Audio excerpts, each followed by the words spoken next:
সকালবেলা হাঁপাতে হাঁপাতে বাড়ির গেটে এসে পৌঁছলাম। গেটটা বাবাই খুললো, কারণ বাবা বাগানে ছিল। এত ভোরবেলা আমাকে দেখে বাবা বললেন, ঝগড়াঝাটি করে এসেছো নাকি? ঝগড়া করে এলে আমার বাড়িতে কোনো জায়গা হবে না, এখনই বলে দিলাম। বাবার কথা শুনে বাবার বাগানে কাল যে ফুলটা ফুটেছিল সে ছিন্ন ফুলটার মতো হয়ে গেল মন। আমার আর বাবার কথোপকথন নয় রান্নাঘর থেকে শুনছিল। রান্নার গ্রানে বুঝতে পারছিলাম রান্নাঘরে মা রুটি সেঁকছে। দৌড়ে মা এসে বলল, কী রে এত ভোরে তুই? বাবা বললেন, তোমার মেয়েকে বলে দাও, শ্বশুরবাড়িতে ঝগড়া করে যে বাপের বাড়িতে আশ্রয় নেবে সেটা কিন্তু আমার বাড়িতে চলবে না। সে যদি ঝগড়া করে আসে তাকে এখনই চলে যেতে বলো। মা বললেন, এত দূর থেকে মেয়েটা এসেছে, আগে একটু কথা বলিনি। মায়ের কথায় যেন একটু নিস্তার পেলাম। তাড়াতাড়ি এসে মা আমাকে জড়িয়ে ধরলেন।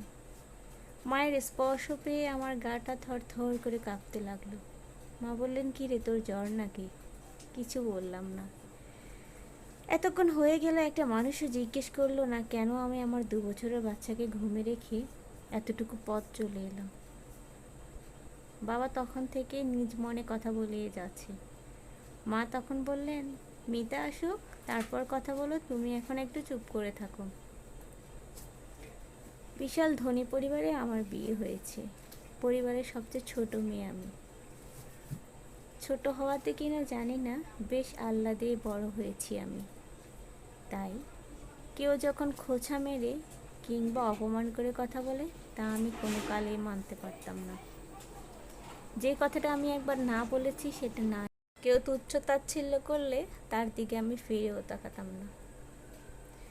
শ্বশুরবাড়িতে আমার শাশুড়ি আর স্বামী নিয়ে আমার সংসার আর আমার বাচ্চা। হয়তো মনে হতে পারে মাত্র 2জন মানুষ, স্বামী তো সারাদিন অফিসে থাকে, কিসের ঝামেলা? হ্যাঁ, কোনো ঝামেলা আসলে নেই। টাকা পয়সার অভাব নেই, গাড়ি বাড়ি সবই তাদের আছে, পাতিল ভর্তি খাওয়ার আছে, আলমারি ভর্তি কাপড় আছে।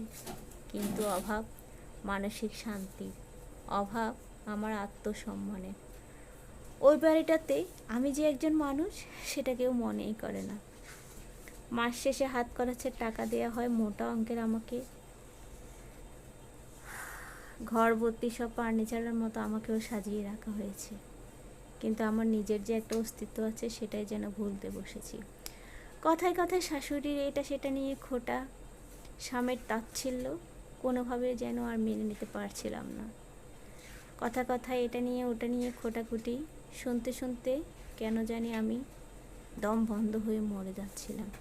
আর না পেরে ছুটে এলাম বাড়িতে, কিন্তু এসে আমি বাস্তবতাটা বুঝতে পারলাম। এর কিছুক্ষণের মধ্যে আমার বড় আপা চলে এলো। আপা এসে আমাকে জিজ্ঞেস করলো, কী ব্যাপার, চলে এলি কেন? আপার দিকে অনেকক্ষণ তাকিয়েছিলাম। আপার সাথে আমার বয়সের ডিফারেন্স 15 বছর। আমার বেশ মনে আছে, আমার যখন বয়স 10 বছর আপার তখন বিয়ে হয়েছিল। বিয়ে 4 দিন পর আপা একদিন এইরকম ভোরে চলে এসেছিল। বাবা তৎক্ষণাৎ আপাকে পাঠিয়ে দিয়েছিল। এর 1 কি 2 বছর পর আপা আবার চলে এসেছিল। ভাবি তখন আপাকে বোঝাচ্ছে, শারীরিক সুখটাই কি সব সুখ? কত মেয়ে তো সব মেনে নিচ্ছে, একটু অ্যাডজাস্ট করে নাও না। যদিও তখন কথাগুলোর মানে বুঝিনি, এখন বুঝতে পারি। আপা মানিয়ে নিয়েছে, বেশ সংসার করছে, আর সে ঘরে কর্ত্রী। সব থাকার পরেও আপার চোখে মুখে একটা না থাকা যেন আমি দেখতে পাই। অনেক কিছু আপাকে বলার ছিল, আবার কি বলবো তাও ভাবছি, কারণ সে অর্থে তো আমার কোনো ঝামেলাই নেই। শুধু এতটুকু বললাম, যেখানে সম্মান নেই, যে মানুষ দুটোর সঙ্গে আমি থাকি তাদের কাছে যদি আমার মূল্যই না থাকে, টাকা পয়সা দিয়ে আমি কি করব?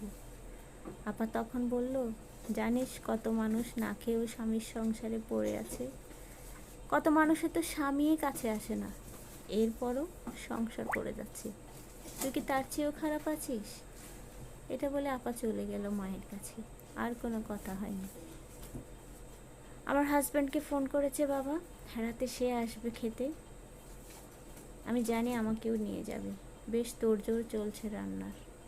মনে মনে ভাবতে লাগলাম, আমাদের বাড়িতে আমার বাবা খুব রাগী মানুষ, কিন্তু কখনো আমাদেরকে, আমার মাকে অসম্মান করে কোনো কথা বলা হতো না। ও বাড়িতে একজনই পুরুষ আমার স্বামী, আর মহিলা আমার শাশুড়ি।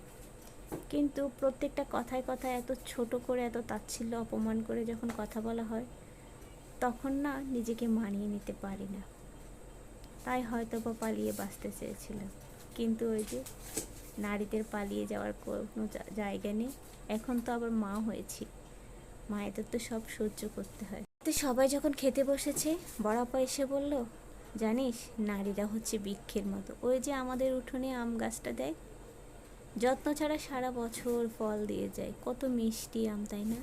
আমরা হচ্ছে এমনই বৃক্ষ, যত্ন না পেলেও সবাইকে ভালোবেসে আগলে রাখা, সংসার করা, সন্তান মানুষ করা, স্বামীর যত্ন নেওয়া আমাদের দায়িত্ব। সে যত অবহেলাই পাক, এটা মেনে নিয়েই তো জীবন পার করতে হয়, তাই না? নিজেকে সবসময় এই কথাটাই বুঝ দিবি যে নারী হলো বৃক্ষ। আর কিছু না বলে আমি শ্বশুরবাড়ি ফিরে এলাম। আসলে বলার কিছুই ছিল না।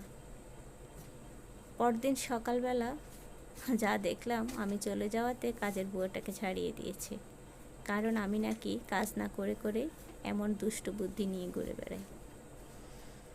বাথরুমে অনেকগুলো কাপড় কাচার ছিল, কাপড় কাচতেছিলাম, তার মাঝে আমার হাজব্যান্ড একটা শার্ট ছুঁড়ে ফেলে বলল, বেশ তো গিয়েছে বাপের বাড়ি, থাকতে দিল, সেই তো আবার আমার সাথে পাঠিয়ে দিল।